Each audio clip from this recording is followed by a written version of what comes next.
pueblo cuentan la historia de la chica salvaje, la que se crió sola en la naturaleza. Pero nunca me conocieron realmente. Como en muchas historias, los hechos no cuentan. I think I was drawn in by the character of Kaya. I had never seen a young woman quite like her before.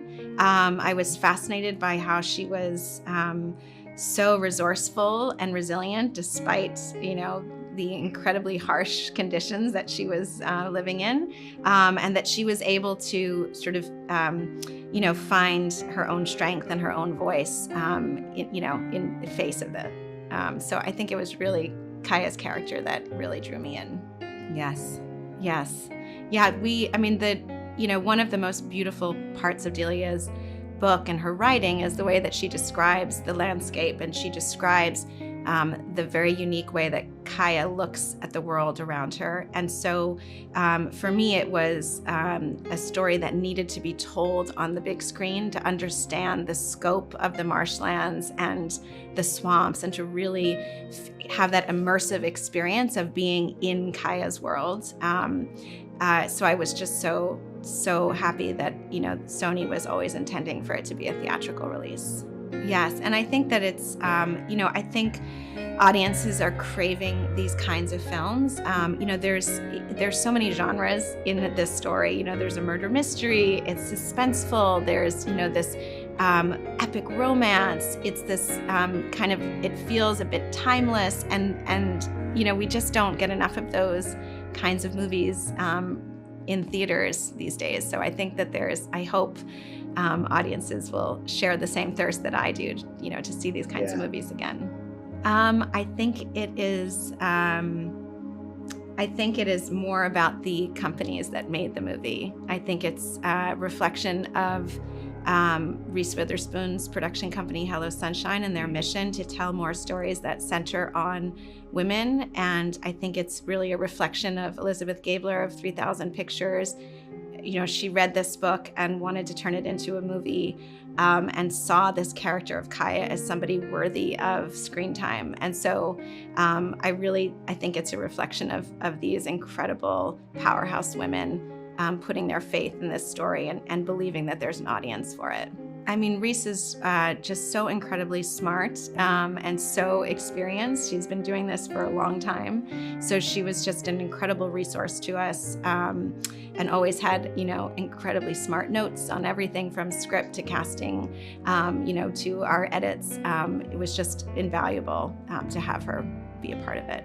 It was the hardest part of the shoot, only because of weather. It was very unpredictable. It was very wet, and most of our movie takes place outside. And so having torrential rain is not helpful. But it was beautiful. We had a wonderful crew. We loved living in New Orleans. The landscapes are just breathtaking. And so we all felt immensely grateful to be shooting in just such an exquisite place with such wonderful and warm collaborators. It was a wonderful experience. It was a wonderful experience to work with Livy, you know her as Olivia. It was a wonderful experience to work with Rhonda, one of the producers.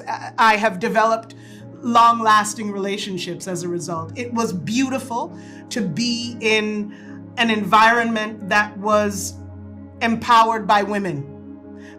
There is a different energy when women have the stage. There is an absolute different energy and consciousness that comes to an artistic experience when women are allowed, who give themselves permission and are supported to live in their power.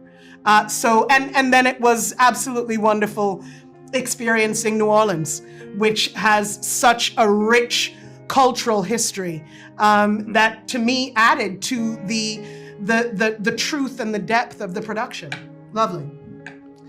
Oh. Yeah. I felt great, felt wonderful joining the cast. One, because this project is so beloved. It's an honor, one, as an actor, to be working on a feature film, you know, you automatically are in a small percentage of actors that are out there. So right there, you're already feeling great about that. But then to be a part of a project that is so meaningful, that is so special, that resonates with so many rich themes, you know, that's a rare thing in an entire career.